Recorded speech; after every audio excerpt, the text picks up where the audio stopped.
gambar. Ini sudah saya sediakan juga di slide ini. Cuman kalau punya bukunya, Ultrasound Anatomy juga bagus lagi. Bisa lihat langsung, klik tanpa harus buka laptop. Kita skip yang ini. Oke, yang kedua aksesoris bulbi. Namanya juga aksesoris ya, jadi tambahan.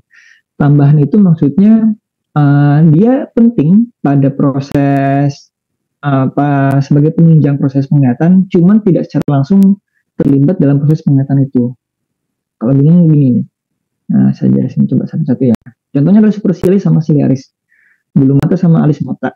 Fungsinya itu untuk melindungi dari keringat. Jadi dia kalau dilihat dari strukturnya itu nggak berperan kepada penerimaan cahaya atau refraksi cahaya, nggak berperan. Tapi ketika dia nggak ada, ya bulu mata juga nggak ada mungkin, terus ada debu datang, bulu matanya mungkin matanya bisa menutup tapi bulu matanya nggak ada, akhirnya debunya tetap bisa masuk ke dalam. Akhirnya kan kelilipan tuh. Kelilipan dari mana bisa ngeliat kalau orang kelilipan? Ya, korneanya juga bisa jadi terluka oleh debu tersebut. Atau yang di sini ya, melindungi dari keringat. Kalau pas lagi lari, kalau keringatan dari dahi turun, kalau ini nggak ada nih, ya alisnya nggak ada, superciliarisnya nggak ada, ini keringatnya akan langsung masuk ke sini. Tes. Nah, keringat kan mengandung garamnya. Dan pH-nya sedikit lebih rendah daripada pH biasanya, ya normal. Makanya kan bisa mengganggu proses penglihatan juga. Jadi bukan berperan dalam penglihatan secara langsung, tapi menunjang biar penglihatannya tetap bisa berlangsung normal. Itu. Ya ada juga palpebra yang untuk membuka dan menutup mata. Di sini ada kelenjar meibomi di palpebra, yang mana nanti kelenjar meibomi ini kalau ada masalah, nanti ada peradangan meibomitis namanya, itu juga akan bisa mengganggu penglihatan.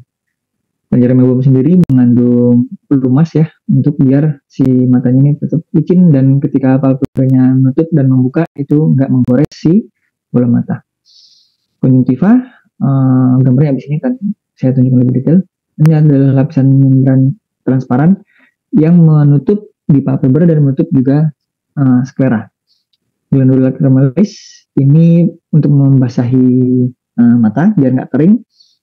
Posisinya ada di beberapa tempat untuk membasahkan, melembabkan serta mencegah infeksi karena dia ada immunoglobulin A-nya di sini. Glandula lacrimalis mengandung immunoglobulin A, jadi nyambung ke imunitas. Terus musculus extensi bulbi ini untuk gerakan bulbus oculi. Nah ini gambaran konjungtiva. Konjungtiva merupakan membran mukosa yang banyak vaskulernya. Ya, aduh kelihatan nggak ya? Kecilan kayak ini gambarnya. Fungsinya untuk proteksi dan melumasi bola mata. Kalau kalian lihat di sini, ini ada palpebra superior, ini palpebra inferior. Nah ini ada lapisan tipis nih warna merah apa orange ini. Nih, dia melapisi palpebra bagian dalam, melengkung, terus muter ke depan melapisi bulbus oculi. Ya, jadi palpebra seperti ini. Dia untuk proteksi sama untuk membasahi atau melumasi bola mata. Nah, karena strukturnya seperti ini, palpebra dibagi menjadi dua. Konjungtiva dibagi menjadi dua. Konjungtiva yang menempel ke palpebra, konjungtiva palpebra namanya. Kalau yang menempel di bulbus oculi, namanya konjungtiva bulbi. Tapi sebenarnya dia satu struktur yang kontinu, tidak terpisah sebenarnya. Ya, cuman berdasarkan posisi anatomisnya aja dibedakan. Nah, ini yang bisa kalian lakukan pas CSL pemeriksaan bola mata ya. Dibuka konjungtivanya, dilihat konjungtivanya merah apa enggak atau pucat ya. Kalau ini mungkin nanti yang perempuan bisa dilihat pas lagi head hari pertama hari kedua. Biasanya konjungtivanya yang lihat itu konjungtiva palpebranya. Pas turunin ke bawah gini itu dia agak pucat biasanya. Kalau teman-teman yang lagi mens hari pertama, apalagi mensnya banyak, dia akan cenderung anemis karena banyak terjadi perdarahan, maka kadar Hb-nya akan turun. Nah, itu akan berefek pada gambaran konjungtivanya tidak kemerahan tapi lebih pucat. Oke, ini jarang sih orang lihat palpebra yang atas, lebih gampang lihat yang palpebra yang bawah, konjungtiva yang bawah pada konjungtiva yang atas untuk memeriksa ada anemia apa enggak. Ini gambaran bulbus oculinya, bola matanya, ini materi utama kita untuk anatomi. Jadi bola mata itu terbagi menjadi 3 bagian utama. Bagian jaringan fibrus, nih.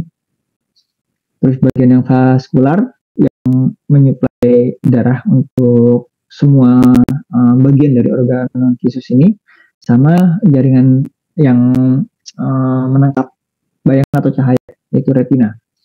Bagian yang berpigmen dan ada lapisan neuronnya. Nah, dari bagian-bagian itu beberapa berperan pada sebagai media refraksi. Mulai dari depan ada kornea, di belakang ada kornea, ada aqueous humor, lalu melewati lensa untuk bertemu ke vitreous humor hingga akhirnya ditangkap oleh retina di belakang. Nah, kok retina nggak masuk media refraksi, dok? Enggak, karena dia yang menangkap, bukan yang merefraksikan.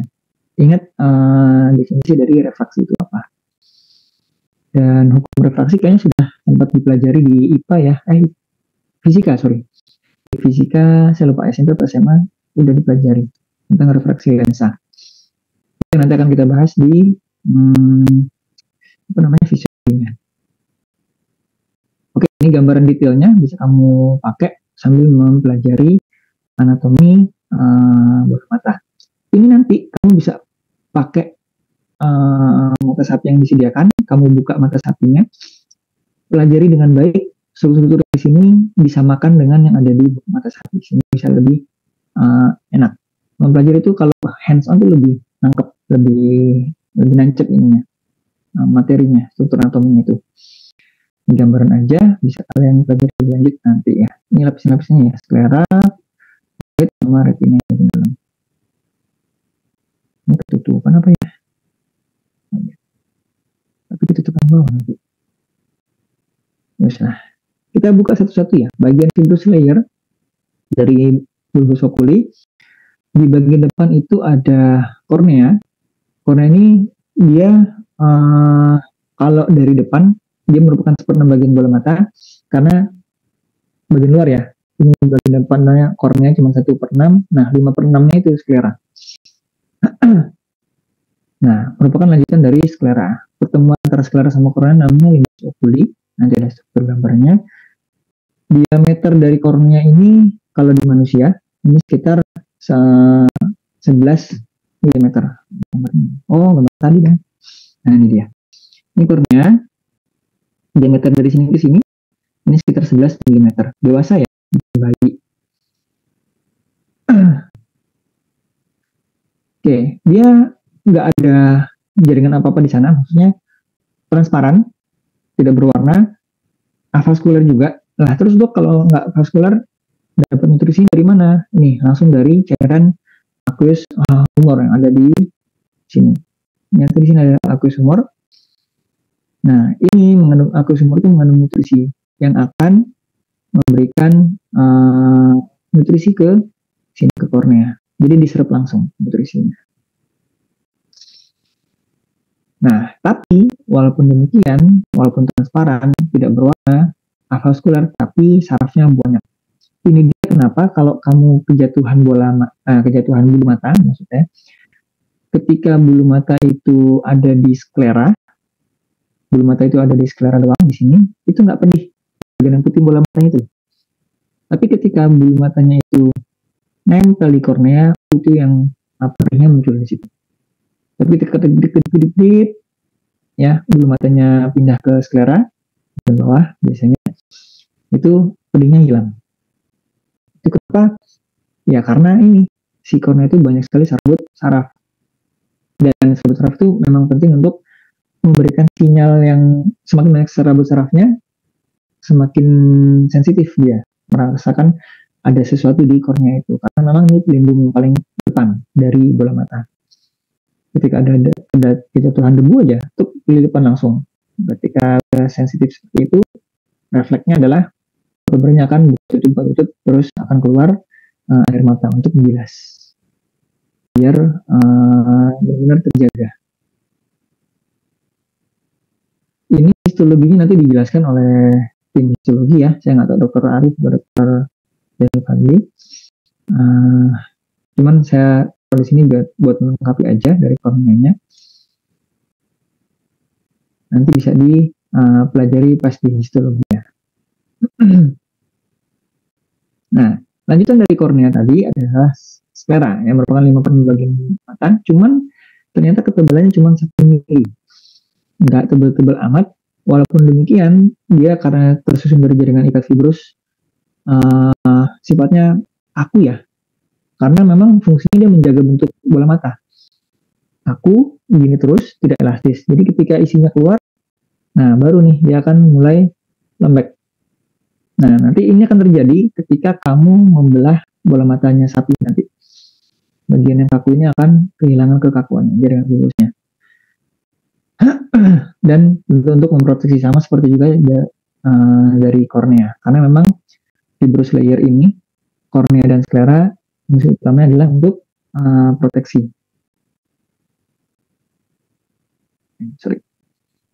Oke, posisi sklera ada di atas atau di luar dari koroid. Jadi kalau kamu lihat, bola matanya warna putih itu ada jaringan sarafnya merahnya. Nah, ketika sudah ada jaringan saraf vaskuler, ada vaskulernya itu warnanya merah-merah. Itu merupakan yang merahnya itu adalah bagian dari koroid sebenarnya. Kayak gini ya. Aduh, nomornya. Ini ada jaringan vaskuler di sekeliling ini. Nah, itu udah bagian dari koroid. Karena merupakan bagian yang vaskuler.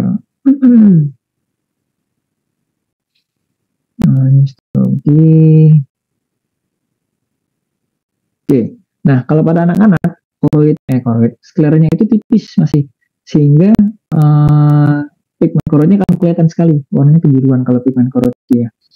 Kalau di lansia, si sklera ini akan menjadi salah satu tempat timbunan lemak walaupun nggak sebanyak di perut ya, sehingga warnanya lebih kuning. Mungkin yang masih punya kakek atau nenek pernah periksa, kamu bisa lihat tuh bagian skleranya pasti warnanya lebih kuning daripada orang yang dewasa atau dewasa muda. Jadi warnanya lebih kuning pada skleranya.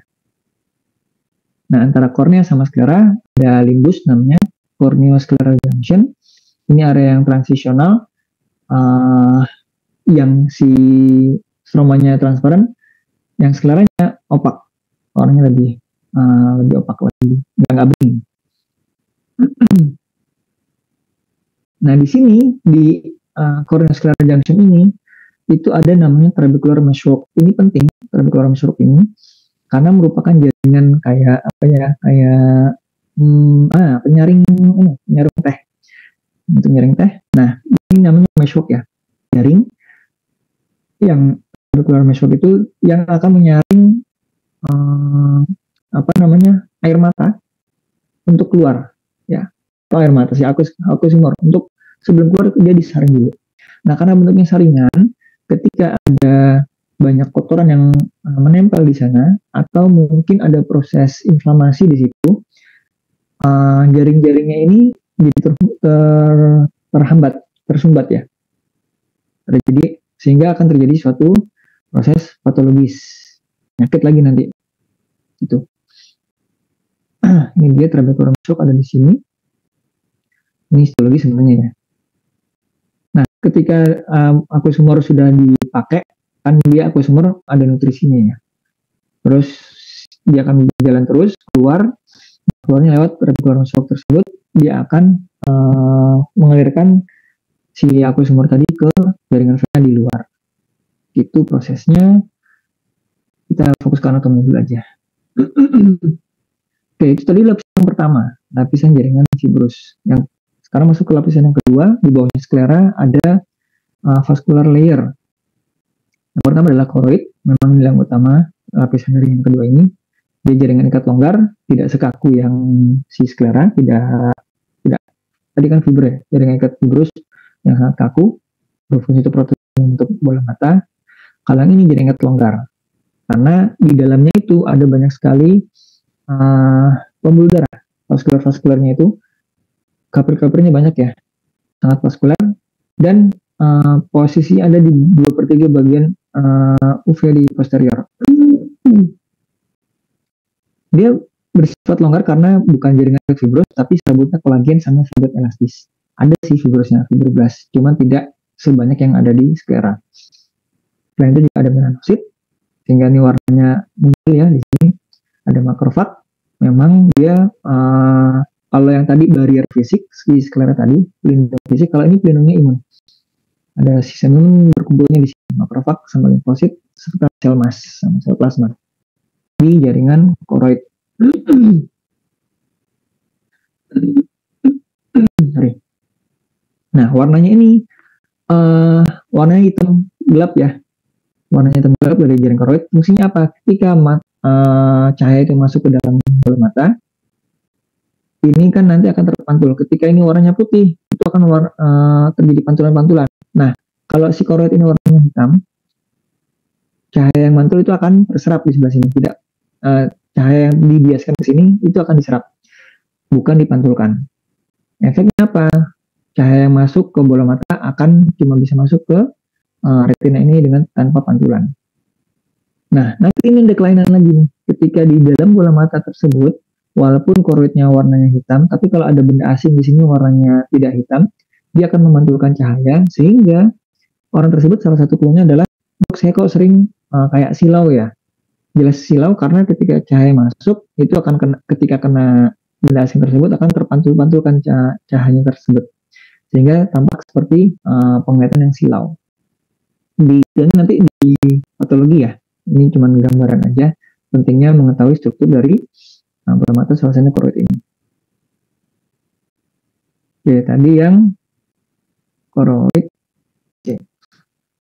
Nah, terus yang ciliary body, ini ada di ujung depan dari kornea, dari koroid. Ciliary body, ujung dari koroid, ya penonjolannya ke anterior di depan. Posisinya dekat, nah, kalau dari atas bawah itu sejajar sama lensa. Di sini lensa, di sini ada koroid. Ini lensa, ini koroid ini. Kalau di zoom lagi seperti ini. Ini secara anatomis nggak bisa ngeliat seperti ini yang detail, nggak bisa kayak gini, cuma bisa kelihatan kayak gini doang. Cuma kalau dibuka lagi, ini nanti kayaknya di histologi ada gambarnya seperti ini. Dia struktur juga ciliary body ini, karena satu dia ada musculus ciliaris yang mana di sini muskulusnya akan menarik dari ikat ini, si zunul ini, untuk memipihkan si lensa. Ketika ini menarik, lensanya akan memipih. Nah, ini yang di fisika kamu pernah mempelajari, fisika atau biologi ya, proses akomodasi mata. Detailnya di sini. Susunya berlipat-lipat ciliary body ini karena terpotong jadi lipatannya nggak kelihatan, membentuk prosesus ciliaris yang ada di sekeliling dari lensa. Banyak vaskular dan banyak saraf, ada muskulus ciliarisnya. Mana ya? Ini dia nih. Ada namanya prosesus ciliaris di sini. Dia jaringan ikat kolumer. Nah, kemarin kalau nggak salah di histologi sudah ada ya, dijelasin sama Dr. Arif Yahya tentang epitel squamous, selapis, dua lapis, terus kolumer, ada kolumer bertingkat. Ini kolumer bertingkat. Prinsipnya sel epitel kolumer, dia pasti fungsinya adalah sekresi, baik yang selapis maupun yang berlapis. Nah, atau berlapis semua. Nah, yang stratified ini yang di ciliary proses, dia epitelnya stratified columnar. Sekresinya apa? Ini yang tadi, memproduksi aqueous humor. Jadi di sebelah sini itu akan dijadikan pabrik untuk memproduksi cairan aqueous, aqueous humor, yang akan mengalir ke depan dari lensa sini ya, mengisi bagian depan lensa anterior chamber ini, terus keluar ke tepi-tepi sini di belakangnya sklera.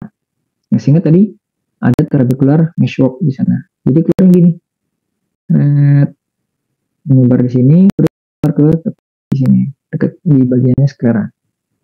Begitu terus, ya. Ini proses fisiologi.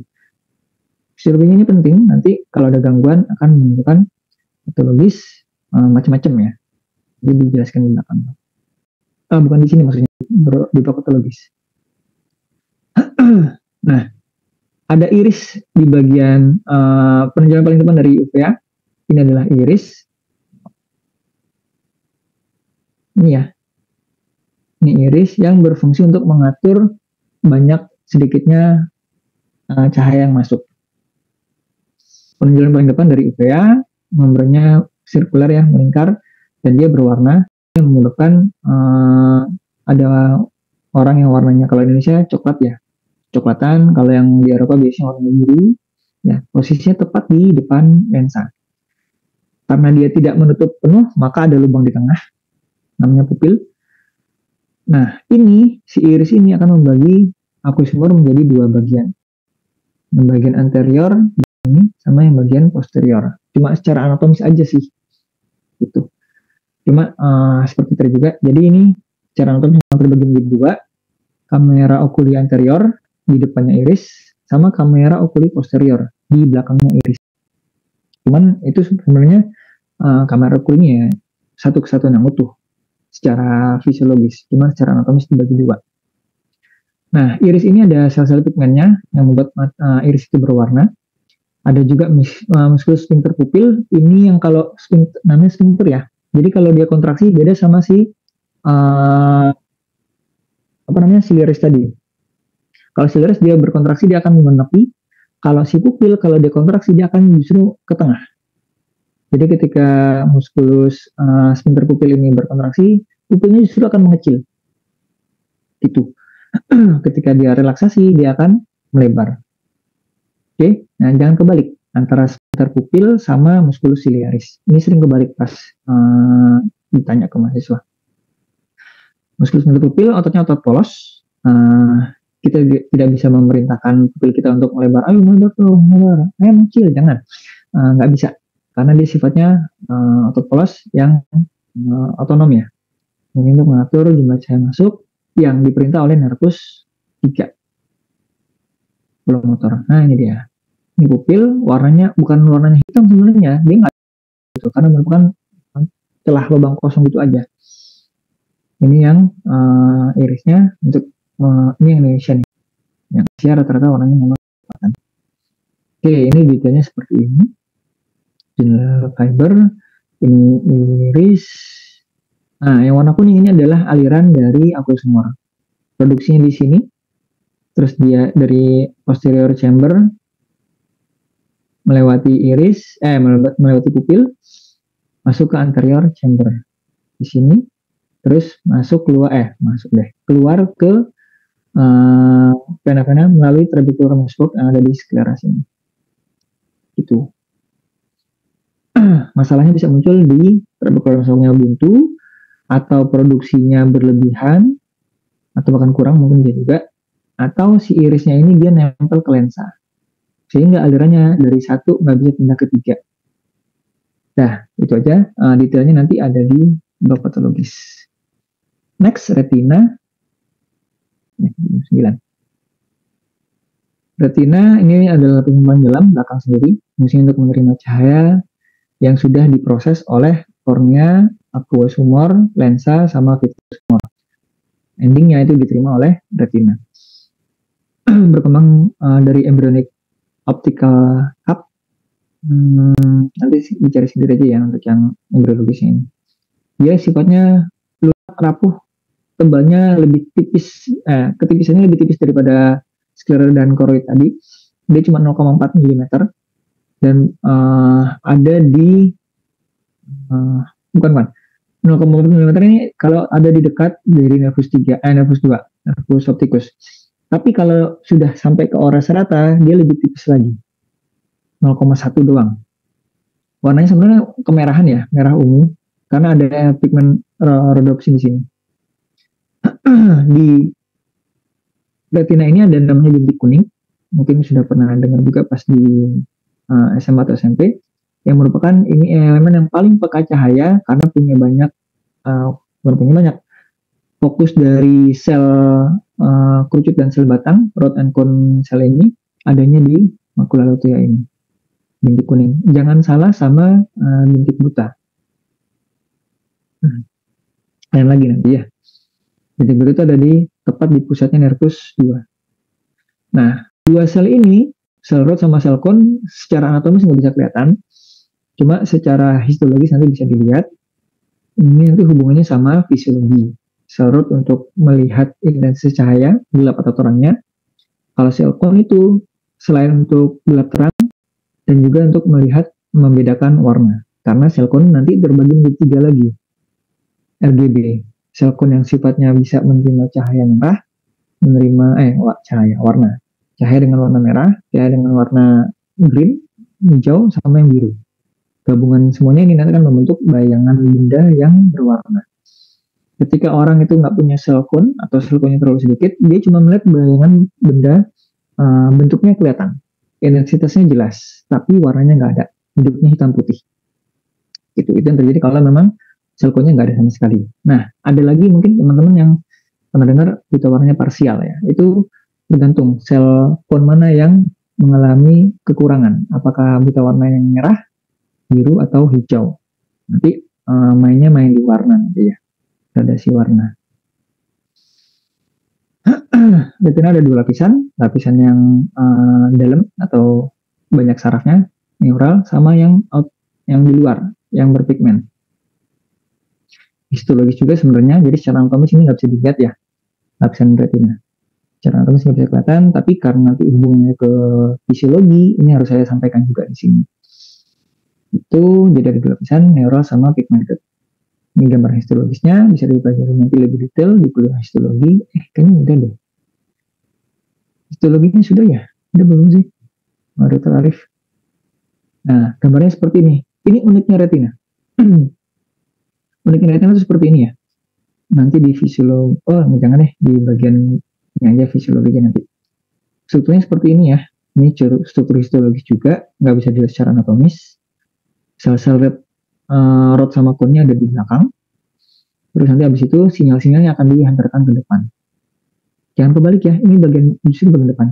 Fiturnya cahaya dari sini, seret, masuk ke sana, nembus ke sini dulu. Diterima dulu ya, rod and cone dulu. Habis itu sinyal-sinyalnya keluar, diantarkan ke sini. Oleh sel-sel bipolar horizontal. Akhirnya diterima ke nervus opticus di sini. Di retina diteruskan ke nervus opticus. Ya, keterima di sini, diteruskan ke nervus opticus. Sinyal-sinyal dari gambar tadi. Ini bisa bilang secara histologis strukturnya inverted. Jadi bukan sarafnya ada di belakang, tapi justru sarafnya ada di depan. Walau alam, saya sendiri sampai sekarang kurang mengetahui kenapa sih Allah menciptakan struktur retina yang inverted seperti ini. Kenapa enggak rod and cone-nya di depan, terus diteruskan sinyalnya ke bagian belakang. Itu masih menjadi rahasianya Allah. Saya belum tahu. Oke, struktur inverted bagian ini dia ya, antara lapisan sel rod and cone dan sel-sel bipolar ada area namanya outer plexiform yang merupakan serabut-serabut sinaps, jadi nggak ada selnya di situ. Ini gambar histologisnya lagi. Nah, kalau kita kupas satu-satu, media refraksinya, ini ada kornea, aqueous humor. Kornea nggak terlalu ini, cuman karena lapisan depan doang, tipis. Tapi walaupun demikian, ini yang dipakai nih kalau mau mengoreksi minus ya, orang yang minus. Nah, lasik namanya, ada operasi lasik. Ini korneanya ditipisin. Dengan kornea ditipisin, maka refraksinya akan berkurang sehingga akan memperbaiki kondisi minusnya. Misalnya yang tadinya 7, 8 atau lebih besar lagi, bisa dikurangin sampai bahkan mungkin 0. Tergantung ya, nanti itu pertimbangannya banyak dari dokter matanya. Yang kedua, media refraksi yang kedua adalah aqueous humor. Dia cairan, karena tidak benar-benar cairan air putih bening ya, tapi ada nutrisi di sana, ada banyak metabolit juga. Jadi kornea itu selain ngambil nutrisi, dia juga kan ada proses metabolismenya. Nah, zat sistem metabolisme itu juga akan dialirkan ke aqueous humor, sehingga nanti akan keluar ke vena untuk dibuang. Tadi sudah ya, aqueous humor diproduksi oleh epithelial cell yang ada di ciliary body. Terus yang kedua, setelah melewati kornea, terus menembus aqueous humor, dia akan diatur oleh lensa. Ini yang utama. Ya, media refraksi utama adalah lensa. Kenapa? Karena bisa diubah-ubah refraksinya itu lewat musculus ciliaris tadi. Terbentuk dari invaginasi embryonic surface epithelium. Bentuknya lunak sebenarnya ya. Lensa itu sebenarnya bentuknya lunak, bening, dikonveks. Nah, yang bikin dia keras itu adalah karena lensa itu dilapisi oleh kapsul tipis yang homogen. Ini nanti kamu bisa pegang ketika kamu membedah bola matanya sapi, kamu pelajari dulu atau mungkin bisa difoto dulu, strukturnya jepret, kamu bisa pegang tuh sebenarnya. Pakai handscreen ya. Lensa mata tadi itu kalau dipegang keras, benar-benar kayak kaca, tapi sebenarnya bukan kaca dalamnya itu. Dia lunak aslinya. Cuma karena dilapisi kapsul dia jadi kayak keras, kayak megang kaca. Oke, dia avaskular, sangat elastis. Ini penting elastisitas dari lensa untuk bisa dibuat menjadi media refraksi yang aktif. Bisa ditipisin, bisa ditebelin. Gitu. Nah, semakin bertambahnya usia, jaringan elastis di lensa ini akan semakin berkurang. Sehingga lensanya lebih rigid, lebih kaku. Efeknya apa? Terjadilah hipermetrop atau presbiop. Kelainan pada lansia. Berkurangnya elastisitas lensa sehingga tidak bisa merefleksikan cahaya, memfokuskan cahaya. Oke, fungsi kapsul untuk mengubah bentuk lensa sebagai bentuk akomodasi serta melindungi dari humor aqueous harusnya ya, dan vitreous humor. Oke, nah di lensa ini ada titik tengahnya, cuma nggak kelihatan secara anatomis, cuma untuk mempermudah nanti di fisiologi aja. Punya titik tengah atau polus antara anterior dan posterior itu disebut aksis. Nah, titik aksis ini yang akan yang sudah pernah kalian pelajari di fisika lensa ya. Fisika lensa. Apakah bayangan nanti nyata, tegak, diperbesar ya seperti itu. Dia ada di fisiologi. Oke, oh iya, dia diikat oleh ligamentum suspensorium yang akan memposisikan dia tepat ada di tengah. Di belakang lensa ada vitreous humor, ini juga media refraksi karena dia juga bisa membelokkan cahaya. Oh ya, ingat ya, refraksi itu membelokkan cahaya. Kornya, kedapatan cahaya dia akan dibelokkan, aqueous, pendapatan cahaya juga akan dibelokkan lagi. Terus lensa juga akan dibelokkan atau disebarkan tergantung dari akomodasinya. Sama yang di vitreous juga akan membelokkan cahaya. Oke. Ada 4 media refraksi ya. Jadi yang keempat adalah vitreous humor. Nah, dari keempat media refraksi ini yang paling bisa dimodif ya, tadi saya bilang korneanya. Korneanya bisa ditipisin kalau memang diperlukan. Sehingga refraksinya akan berkurang. Vitreous chamber behind the lens, jaringan ikat transparan, jadi bukan murni cairan ya. Kalau aqueous kan tadi cairan. Aqueous humor. Kalau vitreous itu jaringan ikat transparan. Walaupun isinya air, tapi bentuknya gel. Karena dia terikat ke hyaluronat. Ya, dan ada kolagen sehingga membentuk gel-like connective tissue. Ini juga sama. Saya sarankan nanti pas kamu membedah bola mata sapi, kamu pegang tuh si vitreous humornya kayak nutrijel yang bening, yang plain. Ya nggak usah dimakan tapi itu kenyal-kenyal gitu, bisa dihancurin. Tapi sebelum dihancurin nanti bisa dipelajari dulu ya. Semua dipegang dulu. Nanti memang perlu untuk dikeluarkan biar kelihatan si bagian koroidnya. Warnanya kayak pelangi nanti. Jaringan kolagennya adalah jaringan kolagen tipe 4. Oke. Ada peran dari makrofag di sini untuk salah satu pelindungan dari dalam. Nah, proses pembiasanya tadi sudah saya singgung. Pas cahaya datang ke media refraksi, cahaya akan dibelokkan atau difokuskan, terutama oleh lensa, agar tujuannya bayangan benda itu tepat jatuh di retina, sehingga terbentuklah gambaran benda yang jelas.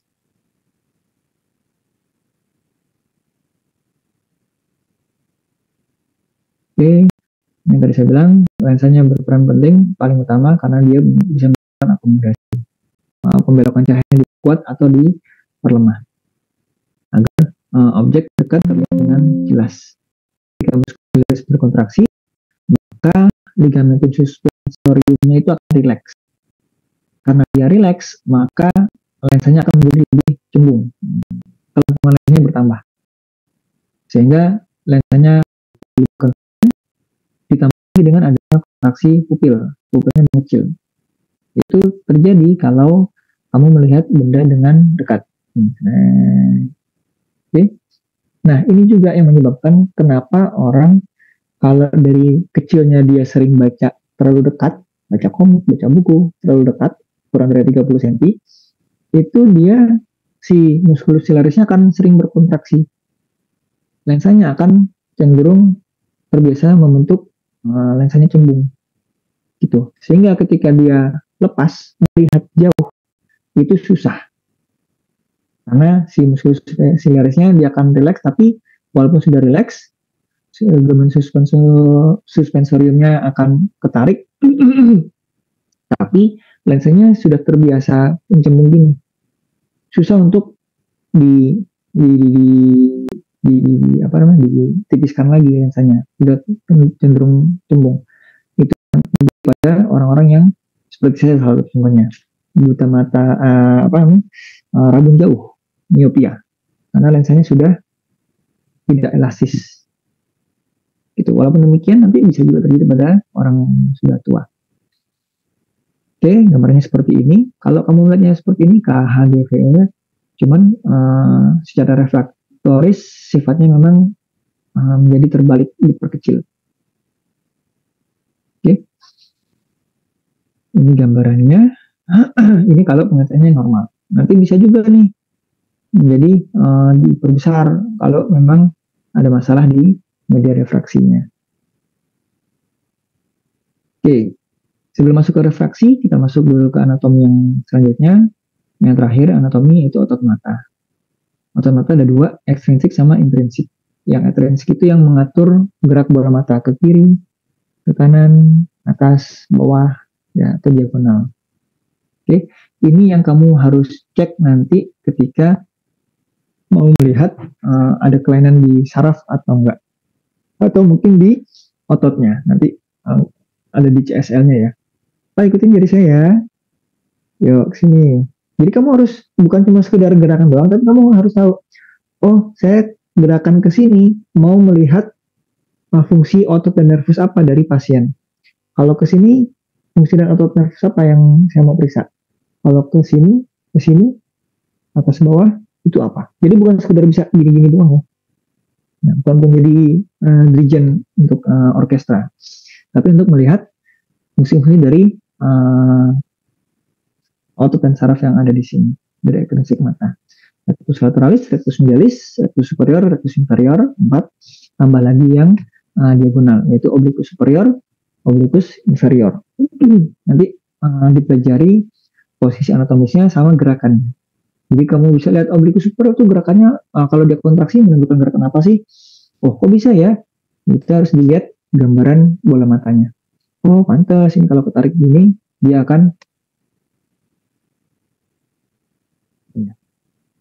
kamar mandi aja, nggak usah kirim pesan. Takutnya nggak keburu ke kamar mandi, ngumpul nanti. Mana tadi ya? Oh ya.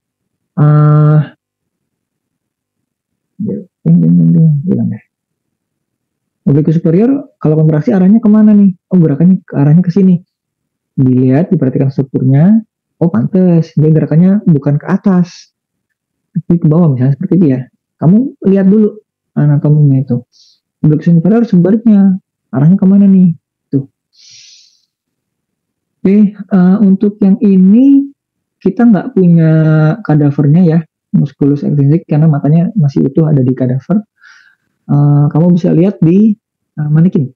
Di manekin yang mungkin nanti bisa dipinjam di lab terpadu atau lab skill, itu ada tuh posisi otot-ototnya ada di mana. Tapi itu plastik jadinya. Nah, ada juga otot intrinsik, otot yang ada di dalam. Tadi sudah disinggung, ada musculus sphincter pupil. Fungsinya kalau dia kontraksi dia akan terjadi miosis, sama musculus dilator pupil, kebalikannya dari sphincter pupil. Kalau dia kontraksi, dia akan menjadi, pupilnya akan dilatasi, melebar. Kalau pupil melebar namanya mydriasis. Terus yang untuk lensa, musculus ciliaris. Terus di palpebra juga ada ya otot yang untuk membuka dan menutup palpebra. Ada musculus orbicularis oculi sama levator palpebrae. Orbicularis itu bentuknya orbicular ini ya. Jadi kalau ada kontraksi dia malah menutup. Palpebranya akan menutup ketika orbicularisnya kontraksi. Nah, yang membuka adalah levator palpebrae. Diangkat, ya, dibuka gini. Oke. Saraf yang memerintahkan itu beda. Nervus 7 sama nervus 3. Ini yang akan menyebabkan kalau ada kelainan di nervus facialis, orang itu nanti karena dia orbicularis oculnya terganggu, nggak bisa nutup, sehingga matanya kebuka terus gini.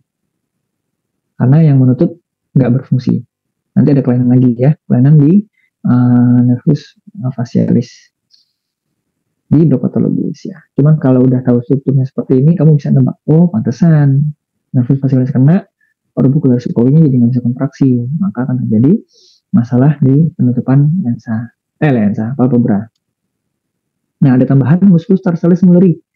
Ini untuk mempertahankan palpebra tetap terbuka kalau ketika kamu lagi fokus melihat sesuatu di sana.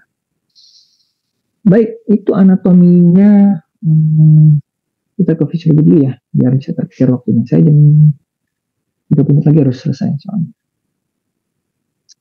Baik, ke cairan intraokulernya dulu ya. Tadi sedikit sudah disinggung sebenarnya. Jadi cairan intraokuler itu yang diproduksi adalah aqueous humor. Produksinya adalah processus ciliaris. Kecepatan rata-rata produksinya 2-3 ml per menit. Ini penting. Ketika dia produksinya kurang dari ini, maka cenderung untuk kering di bagian dalam. Satu, yang kedua, nutrisi untuk korneanya jadi berkurang, sehingga nanti akan ada efek ke korneanya. Korneanya jadi lebih sel-selnya gampang mati,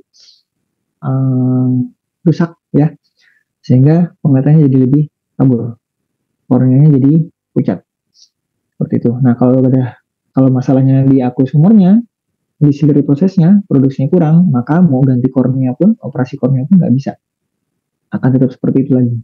Oke, sebaliknya kalau produksinya berlebihan, itu akan menyebabkan sedangkan trabecular muscle kemampuannya terbatas ya untuk mengeluarkan cairan aqueous itu, ketika produksinya terlalu berlebih bisa sampai 5 ml per menit, pernah juga yang 7 ya, itu cairan aqueousnya itu, aqueous humornya itu dia akan menumpuk di depan lensa.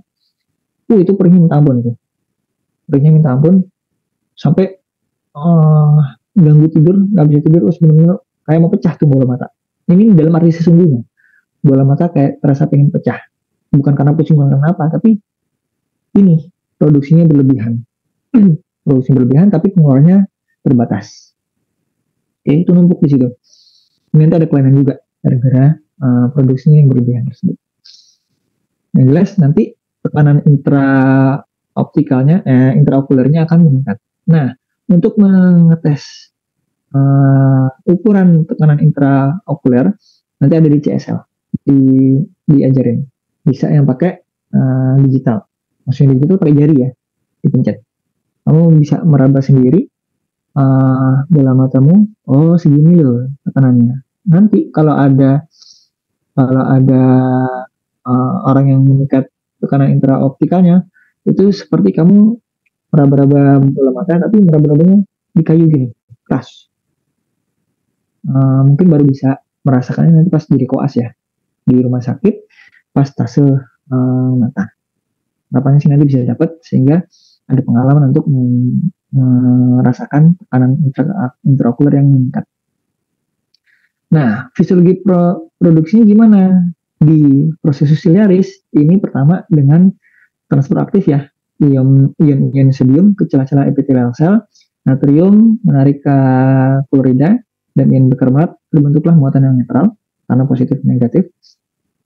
Ion ini akan menyebabkan cairan dari vaskuler ketarik ke processus ciliaris tadi, perpindahan cairan secara osmosis dari kapiler menuju ujung-ujung depan dari proses ciliaris di epitelialnya, epithelial intercellular space ya. Dan ini terus-terusan ditarik sodiumnya, epithelial terus menarik air, sehingga terbentuklah kumpulan cairan di proses ciliaris dan dikeluarkan ke anterior chamber, dari proses silaris menuju ke anterior chamber, kamera oculi anterior.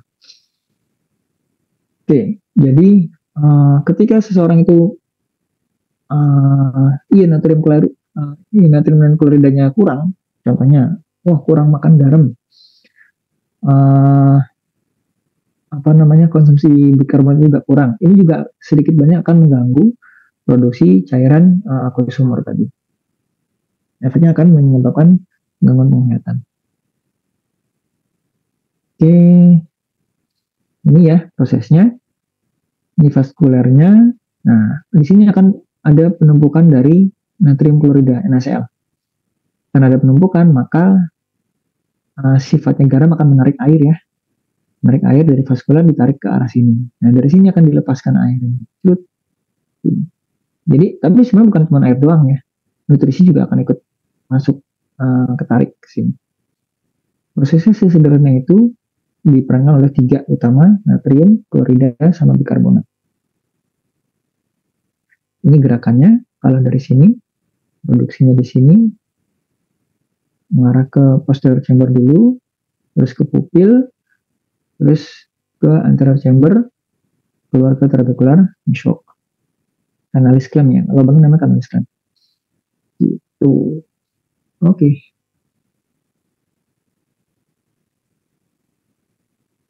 Ini kanalis clamp, ini trabecular shock-nya. Ini dibalik kanalis clamp ini adalah jaringan vena. Oh ini aqueous vein di sini. Jadi disaring di trabecular, masuk ke kanalis clamp, masuk ke vena, akhirnya kebuang, sirkulasi. Nah, itu produksi cairannya. Ini ya, untuk penglihatan refraksi, harus ingat-ingat lagi tentang fisika dari refraksi cahaya, bagaimana memfokuskan, ini di lensa nanti, dan focusing sama di fokus sama, nah ini ingat-ingat lagi, jadi saya ambil dari bukunya SMA ya, umusidum.com, prinsip dari refraksi cahaya. Ingat, sejajar sumbu aksis, dia akan dibelokkan ke fokus. Kalau melewati titik pusat, dia akan diteruskan. Ketika dia tegak lurus, seperti ini, membentuk sudut, dia akan dibiaskan lurus ke arah sumbu aksis. 1, 2, 3 ini ya. Nah, inilah yang dipakai. Jadi ketika lensanya seperti ini, kondisinya begini. Kalau dia mencembung, semakin cembung, semakin kompleks, apa yang terjadi itu akan berubah lagi. Oke, ini sifat aslinya. Sinar itu kalau di udara akan merambat dengan kecepatan 300.000 km per detik. Ketika dia menembus yang lebih padat, bukan udara, itu akan lambat dan dibiaskan pada transparan dan juga menjadi cair. Dengan indeks refraksi seperti ini, sebentar ya, agak berisik nih. Bentar. 5 menit. Nanti ada pembersihan di luar. Lanjut ya. Nah, tadi sampai mana? Refraksi ini. Nah, masing-masing bagian benda tadi, kornea, aqueous humor, lensa, sama vitreous humor itu punya indeks refraksi yang berbeda-beda. Ya, cepat rambat cahaya di udara dibanding dengan cepat rambat cahaya di medium. Ini yang membedakan. Oke, sudah pernah dipelajari di fisika. Kamu kalau mau lihat seberapa pembelokan indeks refraksi dari kornea. Terus dari itu dari kornea dibelokkan, habis dibelokkan dia akan dibelokkan lagi oleh si aqueous humor. Berapa indeks refraksinya di aqueous humor? Setelah dibelokkan lagi jatuh ke lensa, dibelokkan lagi oleh lensa. Seperti itu ya. Gambarnya ada di ya jadi seperti ini ya. Kalau gambar rambat cahayanya, kalau di udara langsung seperti ini, ketika kacanya dibelokkan, cahayanya akan ikut belok. Seperti ini, refraksi, karena dia tidak menabrak bidang yang lurus ke lens ini, ya, membentuk sudut. kembali ke prinsipnya yang nomor ini. Oke, dibaca-baca lagi tentang fisika refraksi. Kalau dia tegak lurus gini, dia akan diluruskan. Kalau ininya lensanya nggak cembung. Oke.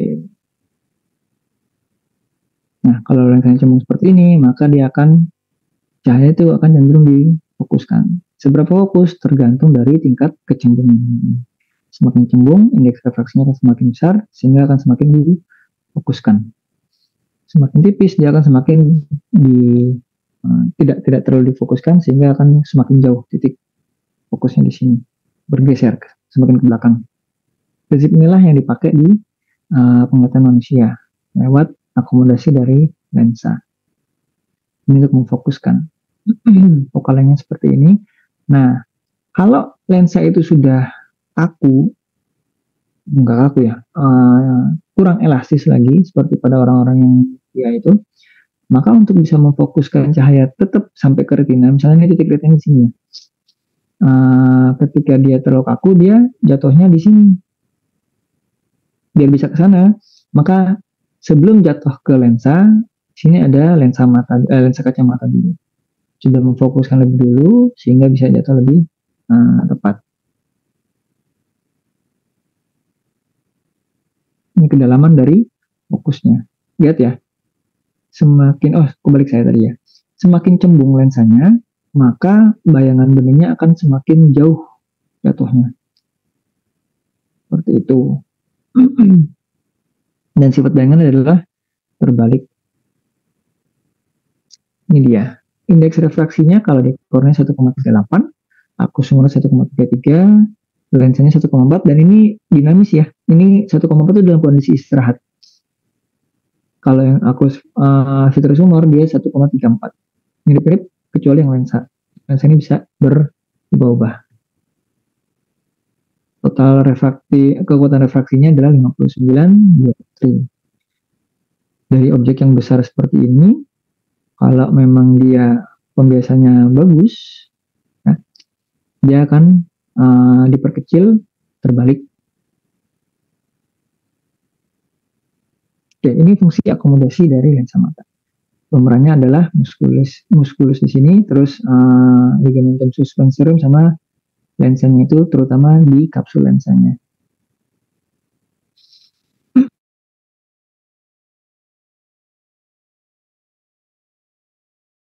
Tapi akan meningkatkan ketajaman penglihatan berdasarkan jumlah cahaya yang masuk. Ketika kondisinya terlalu terang, pupil akan diameter akan diameter akan mengecil, miosis dia.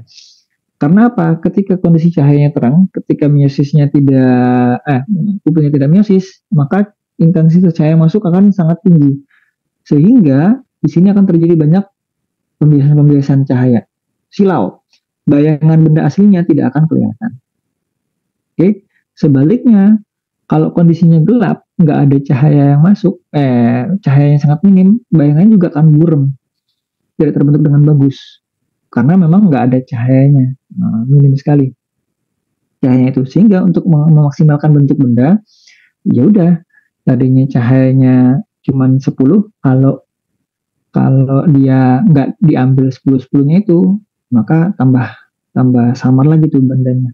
Si pupil ini harus migrasis, harus membuka lebar biar semua sumber cahaya yang ada itu bisa dioptimalkan untuk menangkap membentuk bayangan yang bagus. Itu kalau kebalikannya itu nanti bermasalah. Ketika posisi gelap, dia justru pupilnya miosis tambah kecil lagi, tambah sedikit. Udah cahayanya cuma 10, dikurangin lagi dengan pupilnya miosis mengecil, cahayanya jadi cuma 2, bentuk bayangan jadi nggak terlalu kelihatan. Oke, hubungannya lagi dengan fisiologi penglihatan oleh diameter pupil ini pada proses penglihatan terang dan gelap. Ini saya nggak tahu persis diajarin apa nggak nanti di CSL. Kamu kalau mau ingat-ingat ketika kamu orang yang biasa tidur dalam kondisi lampunya dimatikan, kamarnya gelap, oke, terus sama orang tua di rumah misalnya nih ya, terus dibangunin langsung diterangin tuh, lampunya dinyalain, teng ya, dari gelap kamu sudah bangun dalam kondisi ruangan gelap, tiba-tiba ibumu atau bapakmu menyalakan lampu kamar. Peng, harusnya kan kelihatan ya, langsung kelihatan tuh gambarnya, tapi ternyata enggak, karena ada refleks terang gelap itu tadi. Sorry, kebalik. Refleks gelap terang. Refleks dari gelap ke terang. Ketika pupilnya pada saat kondisi bangun, ruangannya gelap, maka pupilnya akan mydriasis, melebar, mencari cahaya sebanyak-banyaknya. Jadi dalam kondisi yang gelap itu, tiba-tiba datang cahaya banyak, jebret, ya, dalam kondisi pupilnya melebar. Ini akan membentuk suatu pantulan yang tinggi di bola mata, sehingga kamu sekilas, kurang dari 1 detik setahu saya, itu nggak bisa ngeliat apa-apa, karena terlalu terang. Nah, ini lagi refleksnya di sini. Di situ dia akan melakukan perubahan. Dalam kondisi seperti itu, semua sel rod itu menerima teraktivasi oleh cahaya yang masuk karena terlalu banyak cahayanya, termasuk juga si sel kon. Cuman karena aktif semua, nggak kelihatan tuh, nggak bayangan bendanya. Dia akan mengurangi intensitas cahaya dari pupilnya, butuh waktu untuk migrasi, dari migrasi ke meiosis. Begitu. Ini refleks gelap terang yang diperakarsai oleh diameter pupil. Nah, terjadi juga sebaliknya, sehingga 1 atau 2 detik kemudian baru kamu bisa melihat siapa sih yang nyalain lampu. Oh, ibu saya. Baru bisa gitu. Oke, bukan kamu buta saat itu, enggak. Tapi karena lampunya menyala dalam kondisi pupil sedang mydriasis, melebar.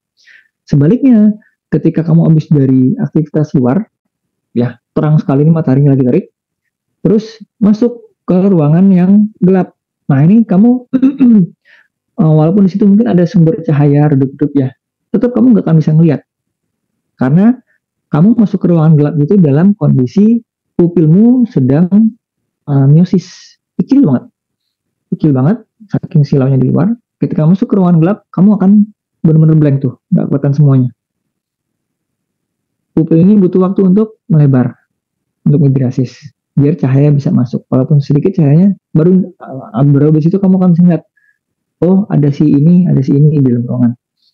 Tapi sesaat barusan masuk, itu nggak akan bisa ngeliat. Ini refleks terang gelap. Sama, itu karena diperantari oleh pupil. Nah, pada kondisi yang sudah tua, refleks ini berkurang, butuh waktu lebih lama, karena pupilnya nggak bisa melebar dan mengecil dengan cepat. Juga, sel-sel rod and cone-nya ini tidak bisa mengirimkan sinyal dengan cepat ke otak bahwa ini terlalu terang, oh ini terlalu gelap. Lambat tuh prosesnya. Karena semuanya kalau udah kondisi sudah tua, itu memang menurun kemampuannya. Seperti itu ya. Untuk sampai ke sana memang harus tahu dulu fisiologinya ini. Oke, ini miopia yang tadi saya bilang karena lensanya terlalu cembung atau bola matanya ini memanjang ya, jadi lonjong. Hasilnya kan di sini. Tapi karena dia memanjang, jadi lonjong, harusnya bayangan jatuh di retina, ini jatuhnya jadi di depan retina. Ini kondisi miopia. Tidak bisa melihat jauh atau rebung jauh, karena bayangannya jatuh di depan retina. Sehingga butuh lensa minus di sini. Lensa minus, dia dilebarin dulu, jatuhnya jadi lebih panjang ke sana. Jadi fokusnya, titiknya jatuh tetap di retina. Gitu. Seberapa lonjong dia, seberapa besar lensa yang dibutuhkan itu tergantung dari seberapa lonjong bola matanya. Juga sama kelainan di lensanya tadi. Nah, untuk memanjangkan ini juga bisa nih. Untuk yang miopia ya, indeks refraksi korneanya dikurangin, ditipis ini korneanya, sehingga harusnya si kornea ini memfokuskan cahayanya begini, dia agak memanjang ke sana. Tuh.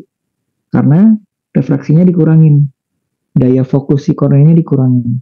Prinsipnya sih di situ tuh, prinsipnya lasik. Cuman seberapa banyak ditipisinya tergantung. Harus dianalisa dulu berapa mili bayangan benda itu jatuh di depan retina. Gitu. Nah ini udah spesialistik. Saya tidak bisa menjelaskan sampai sejauh itu. Ini proses di retina. Oh, segini. Ya, ketika ada cahaya tadi sudah masuk lewat lensa, terus ke vitreous, dia akan masuk nempel di retina. Harusnya seperti itu ya. Nah, di sana akan diproses. Prosesnya lewat dari sel-sel yang tadi ya, mulai dari ganglion sel, ke plexiform sama nuclear layer, akhirnya mencapai ke rod and cone. Nanti untuk membaca ini sambil lihat gambarnya ya. Nah, ini dia. Yang histologi yang awal tadi. Oke, ini dari depan, cahayanya masuk, dia melewati ganglion, terus habis itu melewati ini ya, plexiform nuklir, jadi nggak berproses di sini, dia langsung ya, dia langsung ke rod sama cone. Nah, inilah yang akan memproses. Warna apa nih? Oh, lebih banyak warna merah. Gitu. Jadi bayangannya akan tampak di sini terkirim uh, apa namanya? Sinyal-sinyal banyak terkirim oleh sel cone yang warna merah. Lalu ya dari satu titik ini ada tiga sel cone. Cone R, cone G sama B, RGB-nya. Sini juga ada RGB. Dan ini nggak cuma dua, ada banyak. Gitu, kalau sel rod nggak ada macamnya, cuma satu aja. Semakin banyak yang masuk, semakin aktif sinyal yang dia kirim ke saraf, maka otak akan menerima gambaran yang lebih jelas. Diproses oleh nervus opticus dan diolah lebih detail di pusat penglihatan. Di belakang sini ya penglihatannya.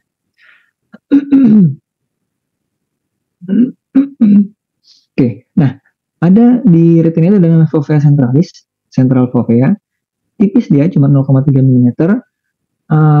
Dia cuma bukan cuman ya, kebanyakan oleh sel cone. Inilah pusat untuk yang melihat bayangan benda. Titiknya di sana. Sehingga detail gambar itu lebih bagus kalau bayangannya jatuh di sini, di fovea centralis. Nggak ada. Bisa. Ini nanti kenapa kok bisa sampai dia titiknya yang paling bagus untuk melihat cahaya. Oh, ada di gambar yang pertama tadi, fovea centralis. Karena banyak sel cone-nya di sini. Detail warna itu ada di sana. Oke. Nah, sekarang yang kimianya. Ini penting untuk kimia ini karena nanti hubungannya sama vitamin A sebagai vitamin utama untuk penglihatan.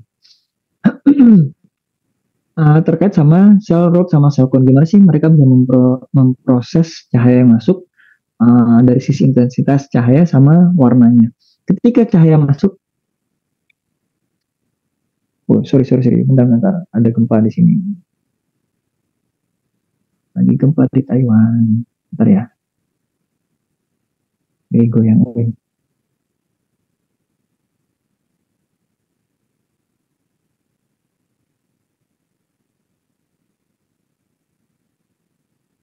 Bentar.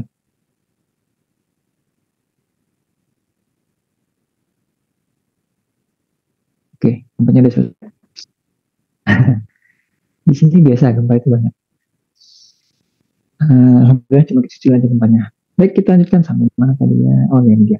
Ketika cahaya masuk ke yang proses ini tadi ya, nih, ketika sudah ditangkap sama sel rod maupun sel cone, maka sel rod maupun cone akan bereaksi dengan mengubah struktur kimia dari rhodopsin. Like sensitive chemical di sel rod adalah rhodopsin. Kalau di cone itu cone pigment namanya ya, merah, hijau sama biru.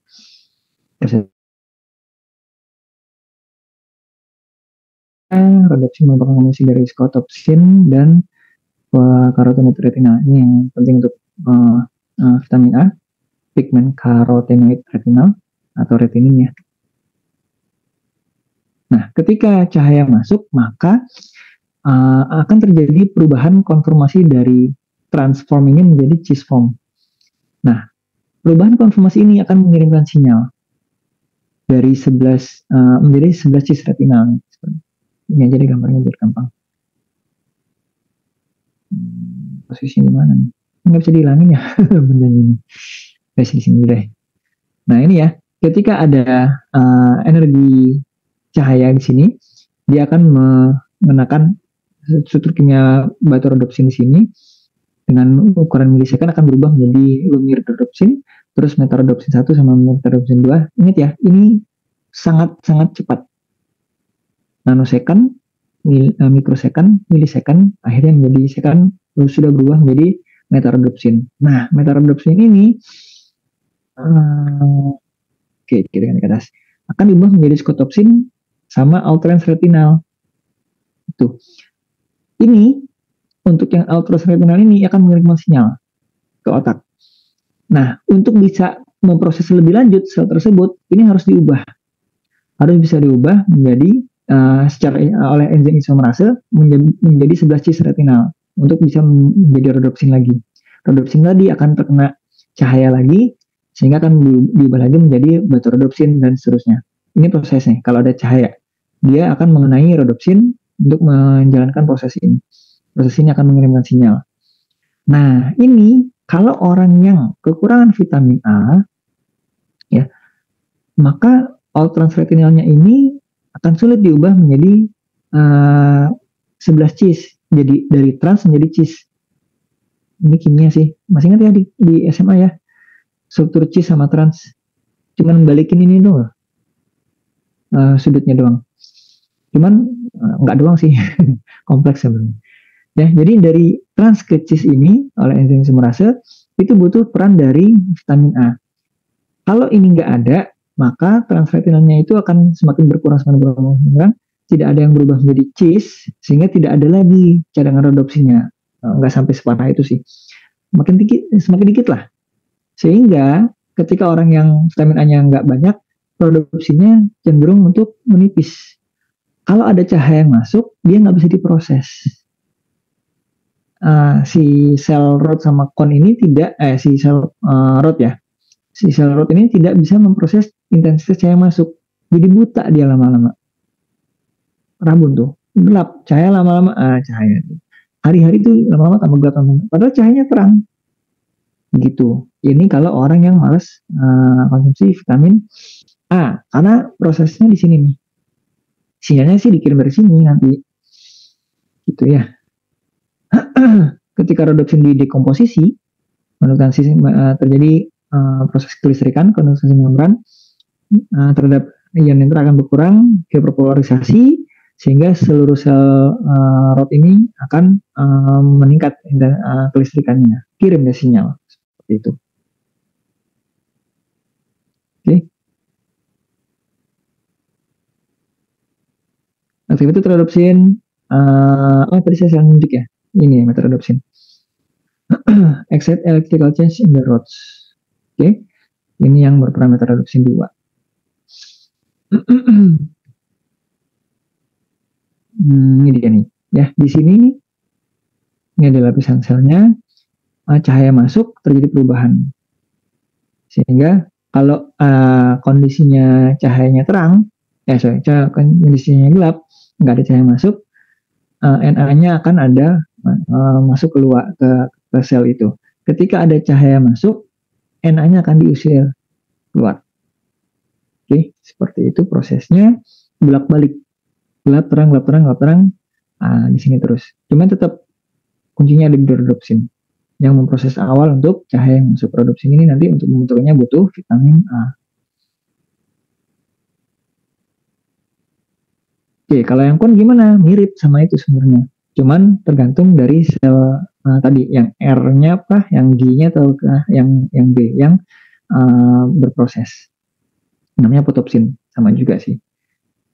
Cuma sedikit beda strukturnya sama skotopsin. Kalau disensitisasi, sel kon yang warna merah, kebetulan cahaya yang masuk adalah warna merah, maka sel kon yang merah ini akan teraktivasi mengirimkan sinyal merah. Gitu.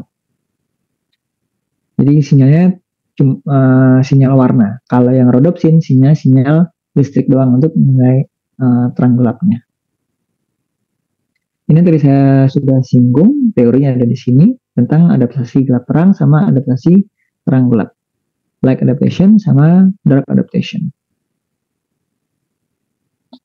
Ini yang, iya benarnya. Tracular mechanism, RGB, monochromatic light di sel kon.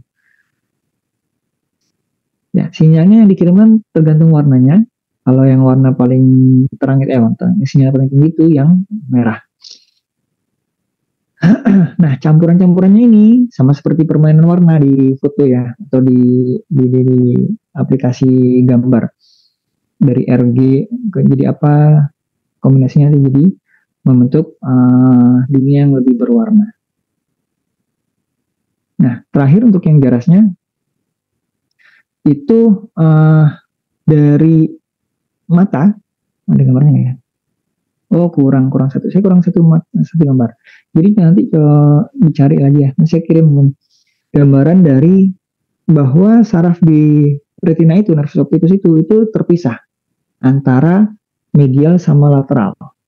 Medial lateral yang bola mata kiri, medial lateral yang bola mata kanan. Nanti akan bersilangan nih. Yang bagian medial itu bersilangan di tengah, namanya chiasma opticus. Oke, chiasma opticus akan bersilangan. Nah, si retina yang bagian medial ini, dia tugasnya menangkap cahaya dari tepi. Sebaliknya, retina yang bagian lateral, dia justru akan menangkap cahaya dari arah sana. Saling bersilangan nih. Itulah kenapa ketika ada masalah di chiasma opticus, maka cahaya-cahaya yang dari tepi, kiri tepi kanan itu tidak bisa diproses. Efeknya tadi saya sudah sampaikan di slide yang pertama. Tunnel vision jadinya. Jadi gambaran yang di tepi-tepi sini, bagian lateral itu nggak kelihatan, cuma bisa ngeliat yang bagian medial. Blur nih di sini. Gambarnya namanya tunnel vision. Itu kalau ada masalah di chiasma opticus. Ini tadi saya bilang, kalau kamu belajar mau benar-benar mempelajari patofisiologinya, pahami dulu nih basicnya. Anatomi tadi sudah, proses jarasnya seperti itu.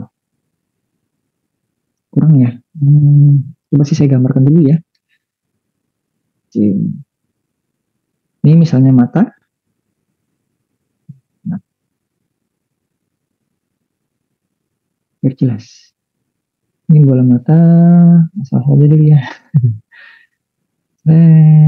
Udah di sebelah lagi. Oke, sarafnya kita retinanya warna merah aja. Nah, ini retinanya yang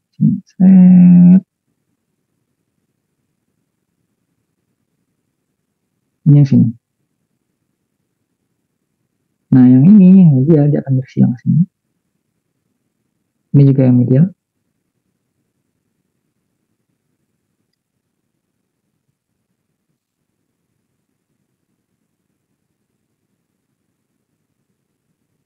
Nah, ini retinanya bagian lateral.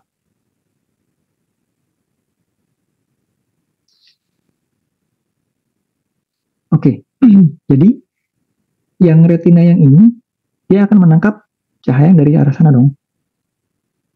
Set. Oke. Yang lateral nih. Yang ini juga. Set.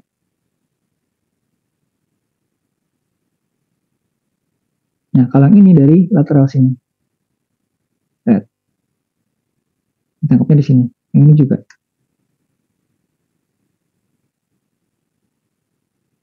Nah, ketika ada masalah di chiasma opticus ini, biasanya tumor sih, tumor di otak, ya, atau di sini ada penekanan stroke misalnya, itu juga bisa. Maka sinyal dari sini, retina yang ini, ke sini ini akan hilang. Ini juga nggak akan terproses.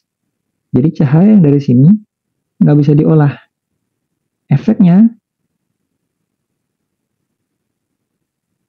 sini ini nggak akan bisa masuk ke otak.